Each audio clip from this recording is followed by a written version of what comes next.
Welcome to this explainer. Okay, we're diving right in today because we are embarking on a truly incredible journey. We're going deep inside the Great Pyramids of Egypt and exploring the brand new Grand Egyptian Museum. To do this, we're stepping right into the shoes of a live streamer who recently made history by broadcasting his exploration of these ancient wonders, right alongside the general director of the pyramids. It's a fascinating first-hand look, and we're going to break down all the incredible historical secrets they uncovered. But before we literally step inside, you've got to hear this mind-blowing stat straight from the director himself. He pointed out that we have barely scratched the surface of what's actually buried beneath the Egyptian sand. Despite all the monumental discoveries we've made over the centuries, a staggering 70% of monuments and artifacts remain completely hidden. Think about that for a second. We are literally walking over undiscovered history. And the history we do know about, it is almost unfathomably old.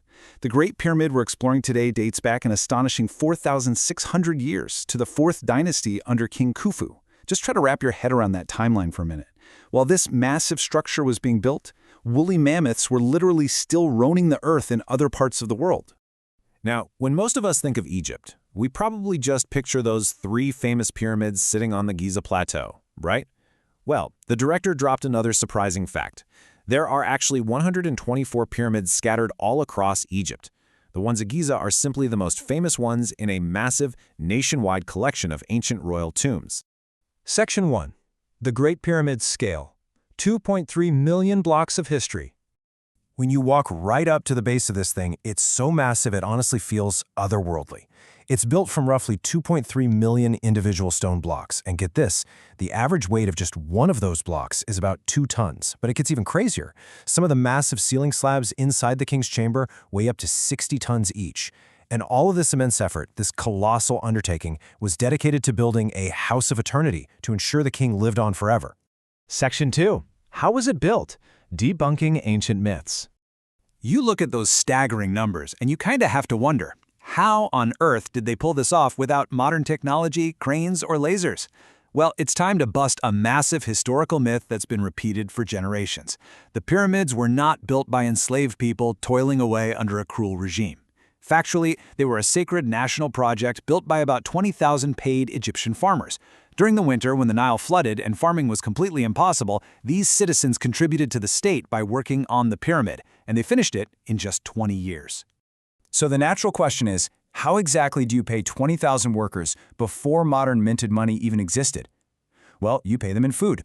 These workers were compensated with a steady, daily diet of beer, bread, and salted fish. It was essentially this brilliant economic and religious engine that kept the entire population fed and employed during the harsh flood seasons.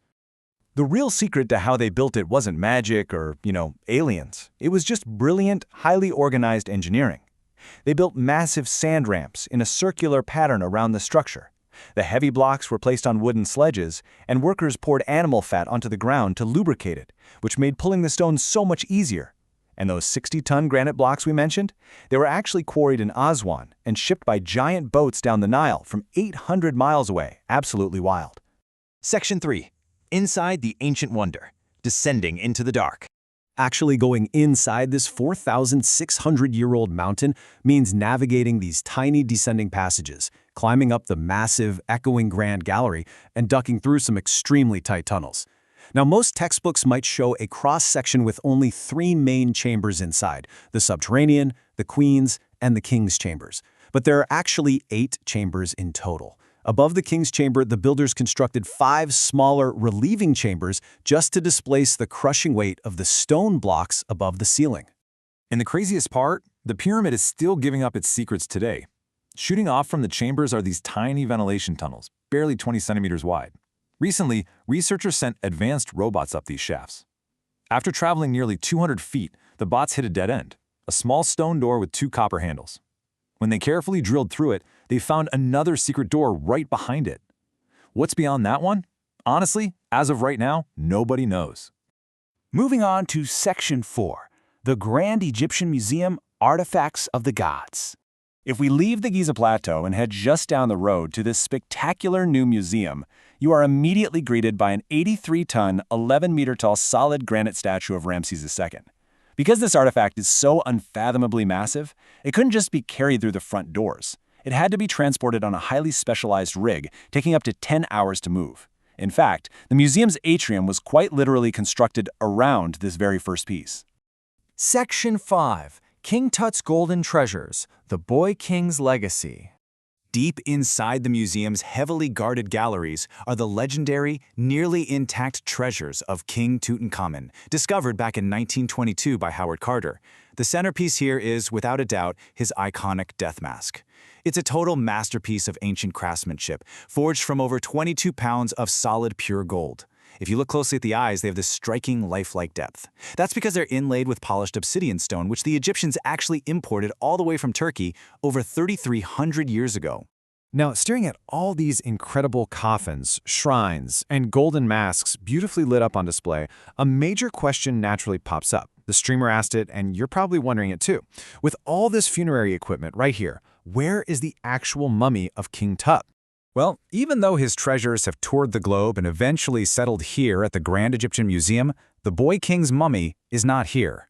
Out of respect for history and preservation, the mummy itself is resting in its original climate-controlled tomb in the Valley of the Kings, over on the west bank of Luxor. It's exactly where the ancients intended it to stay. But you have to remember, the mummy was just one piece of the puzzle. The Egyptians were deeply obsessed with protecting the body and its parts for the afterlife. King Tut's extracted organs were placed into a highly complex nested system of protection. First into miniature gold coffins, which went into canopic jars, which were locked inside an alabaster canopic chest, which was finally housed within an outer gilded shrine. Talk about ancient security, right? And the protection for his actual body was just as extravagant. King Tut was buried in 3 nested coffins, fitting together perfectly like Russian nesting dolls. The innermost coffin, the one that directly held his wrapped mummy, isn't just gold-plated wood. It is cast from an astonishing 240 pounds of solid, pure gold. Honestly, it's one of the most priceless artifacts ever discovered in human history. Section 6. The oldest surviving boat. Sailing to eternity. Because the pharaohs believed the afterlife was essentially a mirror of this life, meaning they'd still need to navigate the waters of the underworld, they buried actual full-size ships right next to the pyramids. Discovered buried in pieces in a pit back in 1954, King Khufu's solar boat has now been completely restored. What makes this so breathtaking is that it's considered the oldest surviving organic artifact in history. And incredibly, this massive, watertight vessel was built brilliantly using ropes and interlocking wood, without a single metal nail. When you look at a massive nailless ship that survived millennia and you stare up at 2.3 million perfectly stacked stones, it really drives home the ultimate lesson from the director of the pyramids. He repeatedly told the streamer, "If humans could build a pyramid, we are capable of doing absolutely anything." It's just a profound testament to human will, engineering, and cooperation. And that brings us right back around to a really exciting thought for today. We've just explored secret chambers, golden masks, and ancient solar boats that have completely rewritten history. But knowing that an estimated 70% of Egypt's ancient secrets are still buried beneath the sand right now, what spectacular mysteries and untold stories do you think are just waiting for us to uncover next? Keep that in mind and never stop exploring. Thanks so much for joining me on this explainer.